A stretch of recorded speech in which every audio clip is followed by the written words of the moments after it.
Let me just say, as helping with organizing the event, that's something we thought about, right? There's another event happening tomorrow in Bridgeport with you. Yeah. And it's crazy because after reading your book, I'm like, that's not what she cares about. Right. Literally, you can feel that. That's not what she cares about. I'm so glad to hear you say that came through for you. 100%. Yeah, it was like, no, this is going to be different because when you have somebody who understands, right, the grassroots organizing movement, activism, who came from the background and the roots that you have come from, and who, you can tell what you value in your life through the book.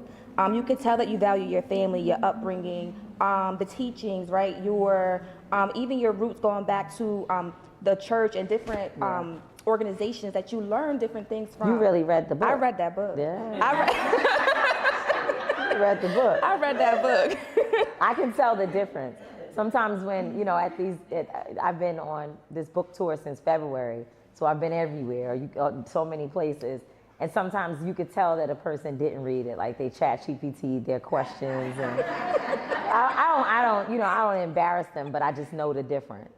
I know that. Thank you. It's a good book, y'all. It's a good book and a powerful one, and literally, life-changing, because when you really get, I want to make it very clear, when we think about Black history, this is Black history in the flesh. Thank you, sweetheart. Literally in the flesh, walking, living, breathing, and really taking the time to appreciate what Tamika gives. I remember being invited to, in essence, event this past year. And I remember the Target stuff, and I didn't know what to do. And I went on your page, it came across, right? It was you and Dr. Jamal Bryant. Right. You said, if you're going, you listed the things to do, why you shouldn't, and all that stuff. And honestly, the level of education, that's important, right? Mm-hmm. It's not just it's not, you can't do this. It's purpose over power, right? So it's not about not doing it. It's understanding why you should not, or if you do, how you should, carry yourself. And that was really powerful. So thank you for that.